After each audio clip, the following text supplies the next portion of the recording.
আসসালামু আলাইকুম। সবাইকে স্বাগতম। এই গত ৬ তারিখে ৬ই ফেব্রুয়ারি গাজীপুরের হোতাপাড়ার থেকে একটু দূরে ১৪-১৫ কিলোমিটার দূরে নুহাশপল্লী আছে। সেখান থেকে আমরা একটা রান দিলাম। সেটা হলো ৫০ কিলোমিটারের ছিল আল্ট্রা। তো এই রানটা দেওয়ার জন্য আমাদেরকে খুব সকালে যেতে হয়েছে। তো ঢাকা থেকে যেহেতু রান শুরু হওয়ার কথা ছিল সকাল ৬টা ১৫-তে, বাসা থেকে বেরোচ্ছি ৩টার দিকে। তো 4:30টায় পৌঁছে গিয়েছি। 4:30টায় পৌঁছে যাওয়ার পর এখানে আমরা দেখতে পাচ্ছি যে কিট কালেকশনটা করার জন্য, এবং এই যে দেখা যাচ্ছে যে কিছু ডিভাইস, এই ডিভাইসগুলো হচ্ছে রানিং ট্র্যাক করার জন্য। যে ডিভাইসগুলো, এই ডিভাইসগুলো হলো রানিং ট্র্যাকের জন্য। তো যেহেতু জঙ্গলে রান হবে, এটা একটা এক্সাইটমেন্ট। নর্মালি আমরা বহুত রান দিয়েছি এর আগে, লেটেস্ট একটা রাজকান্দিতেও দিয়েছি, কিন্তু এই রকম রান আমরা আসলে কখনো দেই নেই জঙ্গলের ভিতর। দেখুন আমাদের কিন্তু ইয়া শুরু হয়ে গেছে, ওয়ার্ম আপ শুরু হয়ে গেছে, যার যার মতো সে ওয়ার্ম আপ দিচ্ছেন। ওয়ার্ম আপ দিতে দিতে আমরা অপেক্ষা করছিলাম সকাল 6টার, কিন্তু 6টার সময় স্টার্ট করতে পারি নাই। কারণ হলো প্রচুর শালবন, দেখতে পাচ্ছেন যে রানিং ট্র্যাক শুরু হয়ে গেছে, এরকম প্রচুর গাছ আছে। অন্ধকারের মধ্যে পড়ে যাওয়ার সম্ভাবনা আছে। তো রাস্তা কিন্তু মোরললেস এরকম দেখতে পাচ্ছেন, এরকম না, এরকম খুব কম। 12.5 কিলোমিটারের ট্র্যাক ছিল লম্বা। আমাদের ছিল যেহেতু 50, একবার যাওয়া একবার আসা 25, আবার যাওয়া আসা মোট 4বার। তো এই লুপের মধ্যে বেশ কিছুটা পথ আছে যেটা একদম মেঠো পথ, সামনের ভিডিওতে আপনারা দেখতে পাবেন। তো এটা একটা অন্য ধরনের অনুভূতি যে এইভাবে যে রান করা যায়। দেখেন ঝরা পাতা চারপাশ দিয়ে পড়ে আছে, এবং দুই পাশে জঙ্গল। এটার একটা অনুভূতি ডিফারেন্ট। শুরুর দিকে যেটা হয়েছে, একসাথে যখন অনেকে রওনা দেই তখন কি হয়, একটা ক্রাউড থাকে। একটা পর্যায়ে পরে দেখা যায় যে আগে পিছিয়ে আসলে কেউ নাই, যার যার মতো একটা স্পেস তৈরি হয়ে যায়। লং রানের ক্ষেত্রে যেটা প্রয়োজনীয় সেটা হলো মানসিকতা। এই মানসিকতাটা আসলে অনেক বড়। যারা অনেকে লং রান দিতে চান, অনেকে বলেন যে আমরা তো এত লম্বা রান কীভাবে দেবো। দেখেন এই রানটা আমার লেগেছে প্রায় 7 ঘন্টার মতো। প্রথম 25 কিলোমিটার আমি কখনোই থামি নাই, দৌড়াইছি। এরপরে এবার যেটা করছি সেটা হলো জোরে হাঁটছি, কারণ মেন্টাল একটা পেস আছে যে আমাকে শেষ করতে হবে 7 ঘন্টার মধ্যে। যদিও কাট অফ টাইম ছিল 10 ঘন্টা, কিন্তু একটা মেন্টাল পিস না থাকলে আপনার রানটা করা সম্ভব হবে না।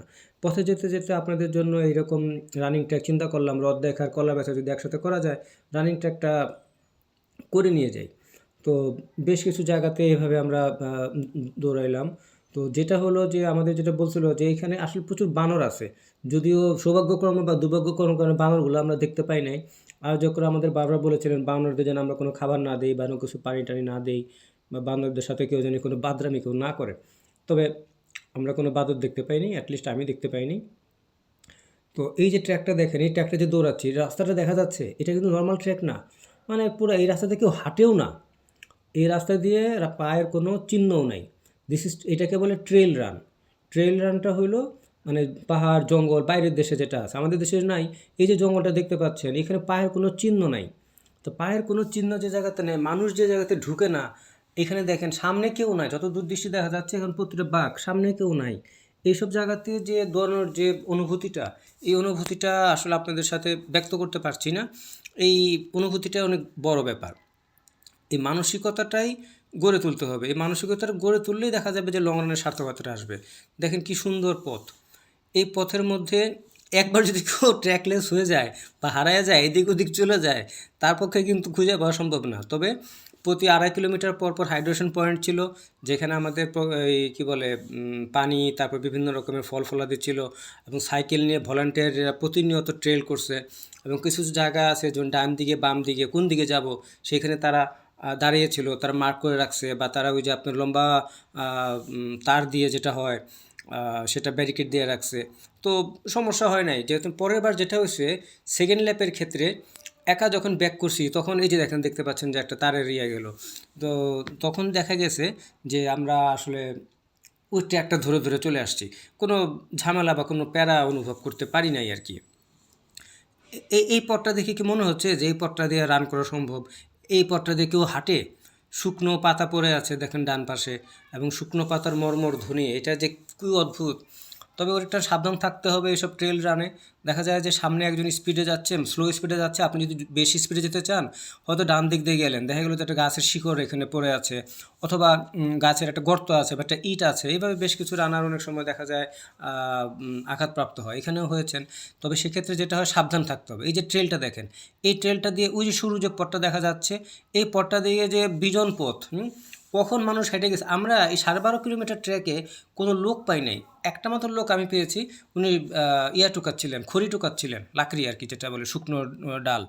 তো উনি বললেন যে এই রাস্তায় কোনো লোক ভিতরে ঢুকে না। মাঠে মোট কথা হলো নুহাশপল্লী থেকে 12.5 কিলোমিটার ভিতরে এই জায়গাটা। তার মানে বুঝতে পারছেন কতটা ডিপে এই জায়গাটা। এই জায়গাটা একদম নিঃসঙ্গ। এইরকম করে এই যে বাঘগুলা যে আছে, এই বাঘগুলো যখন চলে গেছে তখন দেখা যাচ্ছে যে আসলে এই বাঘটা কোথায়, সামনে কেউ নাই, পিছে কেউ নাই, এখানে উনি ব্যাক করতেছে, আমি যাচ্ছি। তো এরকম করে আপনি দেখা যাচ্ছে যে কোনো ঝামেলা হয় না। আমরা আসলে রানারদের মধ্যে একটা কমিউনিটি আছে যে অপরিচিত আসে না, যে সাইন ল্যাঙ্গুয়েজ, কেউ কাউকে চিনি না, আসতেছি হয়তো সালাম বা হাই হ্যালো দিয়ে যাচ্ছে। এইটা একটা বড় একটা প্লাস পয়েন্ট এই রানিং কমিউনিটির ক্ষেত্রে। গিয়ে চিনি না জানি না, কিন্তু লং রানের ক্ষেত্রে দেখা হচ্ছে, কেউ বিপদে পড়লে ব্যথা পেলে তার খোঁজখবর নেওয়া হচ্ছে।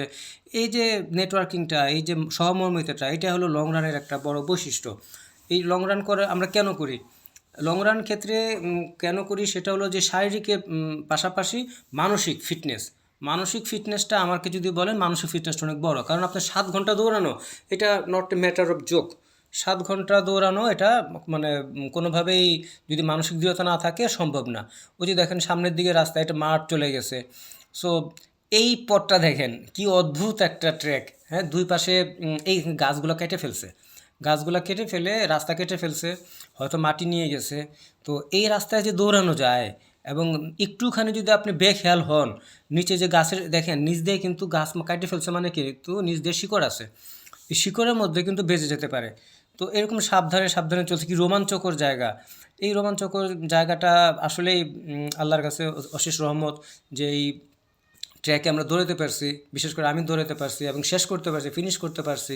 সো সবাই ভালো থাকবেন এবং সবাই দৌড়াবেন। মনে রাখবেন শুধু সুস্থতার জন্য দৌড়ে না, সুস্থতা বলতে শুধুমাত্র মানসিক সুস্থতা নয়। আমার কাছে এবং সবার কাছে সুস্থতা মানে শারীরিক এবং মানসিক। মনে রাখবেন শারীরিক এবং মানসিক সুস্থতাই সবচেয়ে বড় সুস্থতা, এবং এটা সুস্থতা আল্লাহর নিয়ামত। সবাই ভালো থাকবেন, আর সবাই দোয়া করবেন যাতে আমরা সবাই সবার জন্য দোয়া করি। এই সবাই সবার জন্য যদি দোয়া করি তাহলে দেখা যাবে যে এই দেশটা ভালো হবে, আমরা সবাই ভালো থাকব। আমাদেরকে সুস্থ সুন্দর সমাজ গড়ে তুলতে হবে, এবং এই হাঁটার অভ্যাসটা গড়ে তুলতে হবে। সবাই প্র্যাকটিস করবেন, প্র্যাকটিস ছাড়া কিন্তু কেউ রানে অংশগ্রহণ করবেন না। প্র্যাকটিস বড় জিনিস। সবাই ভালো থাকবেন। আসসালামু আলাইকুম।